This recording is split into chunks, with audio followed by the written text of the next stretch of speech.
Hello friends, তোমরা কেমন আছো? আশা করি তোমরা সবাই ভালোই আছো। আর আমি ভালো নেই বলতে আজকে দুদিন ধরে এমন মাথা ব্যথা আমি বলে বোঝাতে পারবো না। আমি রাত্রে তো ঘুমাতে পারি না, সারাটা রাত তো কী করে যে 1টা 2টা 3টা 4টা হয়ে যায় আমি নিজেও বুঝতে পারি না। তারপর আর কি, আর মাথা ব্যথা করে শুয়ে থাকলে তো হবে না। চলো উঠলাম, উঠে ব্রাশ ট্রাশ করলাম আর কি। না, আর একদম ভালোই লাগছে না, শরীরটা এত খারাপ। তারপর আমি কি করবো, আর মুখ টুক ধুয়ে ব্রাশ ট্রাশ করে ফ্রেশ হয়ে চলে আসলাম, মুখে একটু ক্রিম ট্রিম নিয়ে লাগিয়ে নিলাম। তারপর আর কি, তারপর তো কাজ শুরু হবে সারাদিনের জন্য। একটা কথা জানো তো, যতই তুমি যাই করো না কেন, অন্যের উপরে ডিপেন্ডেন্ট হয়ে কখনো চলা যায় না। আর আমি চলিও না, কারণ আমি জানি যে আমাকেই যখন সব কিছু করতে হবে, তো আমি অন্যের উপরে ডিপেন্ড হয়ে আমি কেন চলবো। ওর জন্য আমি আমার নিজের উপরে ডিপেন্ড হয়েই সবসময় কাজ করি। আর সবচেয়ে বড় কথা, আমি আমার নিজের সেলফ রেসপেক্টটাকে অনেক বড় মনে করি। কোনো জায়গায় যদি আমি দেখি যে না, এখানে আমার থাকাটা কোনো মূল্য নাই, তো তাহলে আমি সেখান থেকে আস্তে করে বেরিয়ে আসি। আমি কাউকে কোনো কথা বলতে চাই না, বাস বুঝে যেখানে আমার গুরুত্ব নেই সেখানে আমার থাকাটাও কোনো মানেই রাখে না, তার থেকে আমি বেরিয়ে আসি। আর জানো তো কিছু কথা, কম বেশ যতই যা হোক, এই যে দেখো, আমি আজকে 2 দিন 3 দিন ধরে সারাটা রাত্র ঘুমাই না। কখন 12টা 1টা 2টা 3টা 4টা 5টা বেজে যায়, 6টা 7টার সময় গিয়ে চোখ লাগে, তখন কি বলো আর কি উঠতে ইচ্ছা করে। আর দেখো একটা কথা, মানুষে কি বলে যে না, সকালবেলা মেয়ে লোকরা যদি দেরি করে ওঠে ঘরে অলক্ষী থাকে। আমি এসব মানি না মানে, কারণ দেখো, আমি সকাল 6টায় উঠি, আর আমি ভোর 6টায় উঠি, আর আমি সকাল 9টায় উঠি। কাজ তো সারাদিনের কাজকর্ম তো বাড়ির মেয়ে লোকদেরই করতে হয়।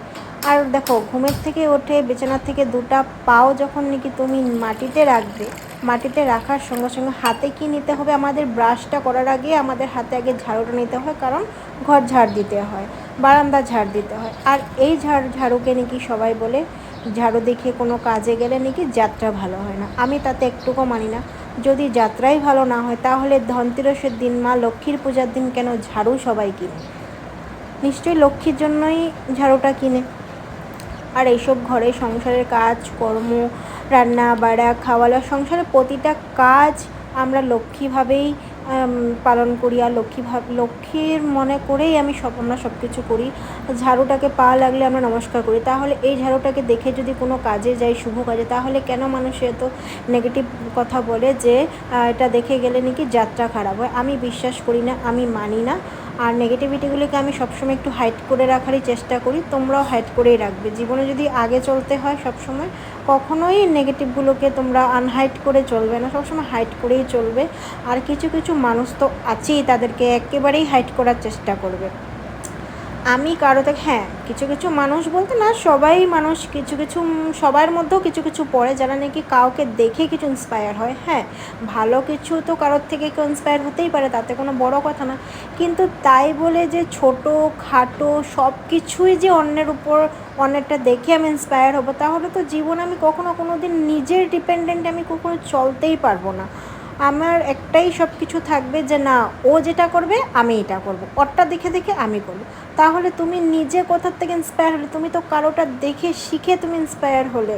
এটা কি এমন হলে তো তুমি লাইফে কখনো কোনো দিন, ছোটো হোক বড় হোক, যেমনই হোক, তুমি কখনো কোনো দিন নিজের ডিসিশান নিজে কখনো নিতেই পারবে না। কারণ তুমি যদি একটা ড্রেসও পরতে চাও, তাহলেও তুমি কখনো নিজের ডিসিশান নিতে পারবে না যে এটা তুমি পড়তে পারবে আসলেও, তোমাকে মানাবে আসলেও।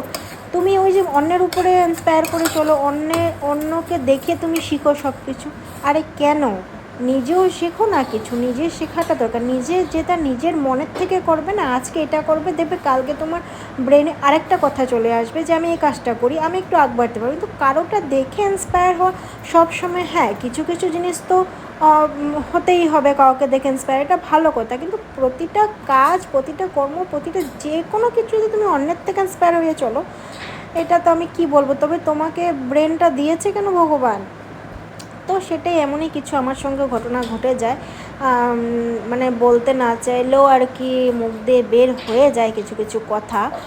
আর তারপরেও দেখো, আজকে মানুষ সবসময় স্বার্থ নিয়ে চলে, এটা তোমরা মানো কি না মানো আমি জানি না, কিন্তু আমি তো 100%-এর মধ্যে 100% আমি এটাই মানি যে মানুষ আপন হোক পর হোক যেই হোক, মা বাবা ভাই বোন এভরিথিং সবাই, আমি খালি মা বাবাটা আমি বলাটা আমার ভুল হয়েছে, ওই মা বাবা ছাড়া না বাকি সবাই স্বার্থ নিয়ে চলে, জানো তো। আজকে তোমার যদি দরকার হয় না, তো কালকে থেকে দেখবে, না হলে 1 সপ্তাহ আগে থেকেও তো বুঝে যাবে না যে তোমার দরকার হবে, তো প্রয়োজন হবে তোমাকে, তোমাকে এইভাবে তোমাকে ইউজ করবে, এইভাবে তোমাকে মানাবে গুছাবে বোঝাবে যেন তুমি ছাড়া ওর জীবনে আর কিছু নেই, সেটা বন্ধুত্ব হোক, ফ্যামিলি মেম্বার হোক, ভালোবাসা হোক, যেটাই হোক, XYZ সবাই। যখন নাকি তোমার কাজ, তোমার দ্বারা কাজটা হয়ে গেল সম্পূর্ণ পারফেক্ট, তো তখন কি হবে, তোমাকে আস্তে করে তার পরের দিন থেকে, আজকে কাজ হয়ে গেলো না, কালকে তোমার থেকে লাত মেরে দেবে, কারণ তোমার আর প্রয়োজন নেই না। আবার হয়তো কিছু যখন 15 দিন 20 দিন 1 মাস 2 মাস বছর পরে যদি কোনো যুগ পরে তোমার যদি আবার দরকার পড়ে, তখন ওই তোমাকে আবার মানিয়ে নেবে। আর আছে তো মেয়েরা, কিছু কিছু মেয়েরা নরম মনের মানুষ, তো তেমনই কিছু কাহিনী আর কি, সফট হার্টেড। আর আমি তো খুব সফট হার্টেড ভাই, আমাকে কেউ কিছু একটা বললে আমি তো জাস্ট সিরিয়াল দেখে দেখে বা কখনো কখনো কোনো কিছু ইমোশনাল ব্লগ যে সাধারণ আমি দেখি ফেসবুকে, সাধারণ কিছু কিছু ইমোশনাল ব্লগের মধ্যে যদি দেখতে পাই, তখনই আমার চোখ দিয়ে জল এসে পড়ে। তো আমি কেমন মানুষ আমি নিজেও ভেবে পাই না। যাই হোক, তোমাদের সাথে কথা বলতে বলতে আমার দেখো এদিকে বাঁধাকপি কাটা হয়ে গেল। আমি আজকে অ্যাকচুয়ালি খিচুড়ি বানিয়েছি, কারণ আমাদের এখানে অনেক বৃষ্টি, আজকে 3 দিন ধরেই পুরো বৃষ্টি। তো ভাবলাম আজকে কি বানাবো, কালকে তো মঙ্গলবার গেছে, নিরামিষই গেছে, তো আজকে ভাবলাম যে মাছ মাংস এমন একটা কিছু একটা করবো না, তো চলো আজকে যে ওয়েদারটা এত বৃষ্টি খিচুড়ি খাওয়া যাক। তো খিচুড়ি সাথে ডিম আমলেট, পাঁপড় ভাজা, লেবু ছিল, আর আচার আজকে ছিল না। কদিন ধরে ভাবছিলাম আমি বিশাল মার্কেটে যাব কিছু কিছু জিনিসও টুকটাক আনারা ছিল, যেমন আচার টাচার কেচাপে সব শেষ হয়ে গেছে। তো যাব করে আজকে যাব, আজকে গরম লাগছে, কালকে যাব এই বৃষ্টি পড়ছে, আর তারপরের দিন যাব এই রৌদ্র যে গরম দিয়েছে, এই করে করে আর যাওয়া হচ্ছে না। আর ওয়েদারটা তো তোমরা দেখতেই আছো কি কেমন ওয়েদার মানে করছে, তো মানুষের বেমার হবে না তো কার হবে। এই আজকে রৌদ্র, কালকে বৃষ্টি, পরশুদিন ঝড় তুফান, কী যে হচ্ছে আমি নিজেও বুঝতে পারছি না।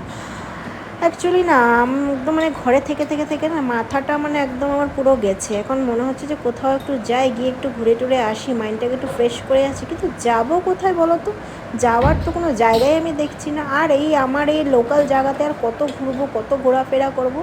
যাই হোক দেখি, মাসিও ডাকছে ফোন করে মাসির বাড়িতে যাওয়ার জন্য, আর ঘুরে যা 2 দিন 1 দিন, তো ওটাই। আর মাথা ব্যথা করে দেখো আজকে আমি চশমা পরে আছি, কী করবো, মাথা ব্যথা কমতে আছে না, এখনও তোমাদের সাথে ভয়েস ওভার দিচ্ছি, তাও আমার মাথা এমন যন্ত্রণা করছে কি বলবো। কিন্তু কি হবে করে বলো, কাকে শোনার আছে না কাউকে বলার আছে। ওই দিন শেষে মা একটু খবর নেয়, কী করছিস, তখন যদি বলি যে হ্যাঁ মা শরীরটা এমন তেমন, ওই তখনই একটু মার কেয়ার পাই, আদর পাই, প্রায়োরিটি পাই। হ্যাঁ, তখনই মনে হয় দিন শেষে যে না কেউ তো আছে যে আমাকে প্রায়োরিটি একটু দিচ্ছে, একটু কেয়ার করছে, একটু আদর করছে, যে হোক না সেটা দূরে থেকে ফোনের থেকেই দেয়। মেয়েরা বিয়ের পরে তো আর মা বাবার সাথে থাকে না, তো তাই আর পাশে এসে তো দাঁড়িয়ে আর আমাকে জড়িয়ে ধরে তো আর বলতে পারবে না। তো যাই হোক, দূরে যে দিন শেষে যে একটা ফোন করে যে আমাকে যে প্রায়োরিটি দেয়, কেয়ার করে, একটু দুটো বোকা দেয়, কেন ডক্টরের কাছে যাস না, বারবার মাথা ব্যথা করতে আছিস, 3টা 4টা চশমা বদলালাম, পাওয়ার বদলালাম, তারপরেও কোনো কাজ হচ্ছে না। অ্যাকচুয়ালি এটা কী বলো তো, একটু মাইগ্রেনের ব্যথা। তো ডক্টর দেখিয়েছি, আসল কথা কপাল থেকে তো বেশি মাথাটার যন্ত্রণা, এতটা যন্ত্রণা মানে কী বলবো তোমাদেরকে বোঝাতে পারবো না। আর এগুলো কাকে বলবো বলো, না আছে কেউ বলার, কাউকে বলার, না আছে কেউ শোনার যে হ্যাঁ দুটা আমাকে একটু কেয়ার করবে বা একটু প্রায়োরিটি দেবে। দিন শেষে আর একটা মেয়ে লোকের কী চাই বলো তো, সারাদিন তো ঘরের সংসারে কাজকর্ম করতে করতেই পুরোটার দিন কেটে যায়, তারপরে একটু ইচ্ছা করে যে হ্যাঁ কেউ একটু গুরুত্ব দোক আমাদেরকে, কেউ একটু কেয়ার করুক আমাদেরকে। আমরা তো সবারই করি। আর জানো তো একটা কথা, যে সবার ভালো চায় না, তার ভালো কেউই চায় না, এটা জানো তো। আমি যখন থেকে বুঝতে পারলাম এই জিনিসটা, তখন থেকে না আমি মানুষের থেকে একটু দূরে থাকাটাই পছন্দ করি। কারণ যত আমি মানুষের ভালো করি, পাশে থাকি, বিপদ আপদ যখন তখন প্রতিটা কর্তব্য আমি পালন করি, ছোট হোক বড় হোক, সেটা 1 টাকা দিয়েই হোক বা শরীর দিয়েই হোক, কষ্ট করেই হোক, যেটা দিয়েই হোক, যখন যে সময় যে বিপদে আমাকে বলে, আমি যতটুকু পারি আমার দ্বারা সম্ভব হয় আমি সেটা করে দিই। তারপরেও যখন বোঝা যায় যে আমি এত কিছু করার পরেও যখন আমার কোনো গুরুত্ব নেই, কোনো মর্যাদা নেই, তো এখন আমি বুঝতে পারলাম। তো সেখান থেকে তোমার সম্পর্কটা আস্তে আস্তে করে না 100 থেকে একদম 20-30% নিয়ে আসতে লাগে। কারণ যে তোমাকে 100 দেবে তাকে তুমি 50 দিবে, ওই যে কেউ তোমাকে 100 দিয়ে দেয় তুমিও তাকে 110 দিয়ে দাও না, তো সেখানেই হলো সবচেয়ে বড় ভুল। দেখো কেউ কিছুই করছে না, কিন্তু দেখো দিনের মধ্যে তার সাথে তার সঙ্গেই তার লগেই 1000বার ফোনে কথা হচ্ছে, কী খাচ্ছি কী না খাচ্ছি, কী করছি কী এমন তেমন সব কথা জানানো হচ্ছে। কিন্তু ওই যে প্রায়োরিটিটা আমি দিয়ে ফেলি, ওই জন্য লাতটা আমারই খেতে হয় কোনো কিছু হলে। আমি জানি না, কিন্তু অথচ সব কিছু করার আগে আমি জানি, কিন্তু হয়ে যাওয়ার পরে বাকিটা আমি জানি না, অন্য কেউ জানতে পারে। যখন এই ব্যাপারগুলো কিছু কিছু আসে না সামনে, ফেস করতে হয়, তখন ভীষণ খারাপ লাগে। তখন আমি নিজে নিজে বুঝতে পারলাম যে আরে, যে নাকি সব কিছু ছেড়ে শুধু যতটুকু পারি আমার পক্ষে সম্ভব আমি করে যাই, তারপরে যদি ভাবি বুঝে মানে শুনতে পারি, বুঝতে পারি বা দেখি যে না, কাজ করার আগে বিপদের আগে আমাকে লাগে, আর বিপদটা যখন কেটে যায় সেরে যায়, তখন মানুষে ওই বিপদের কাহিনীগুলো অন্য কাউকে শেয়ার করে, তখন বুঝতে পারলাম যে দুনিয়াটা অনেক স্বার্থপর, অনেক সবাই স্বার্থ নিয়ে চলে। আর হয়তো আমি একটা আছি যে বিনা স্বার্থে চলি। আমার কখনই আমি স্বার্থ নিয়ে চলি না। আর আমি কখনই টাকা পয়সা দেখে, বন্ধুত্ব হোক যেই হোক, আমি কখনো টাকা পয়সা দেখে কোনো কিছুতেই থাকি না বা কোনো কিছুই আমি করি না। আমার কাছে টাকা পয়সাটা সব থেকে বেশি প্রায়োরিটি আমার কাছে নেই।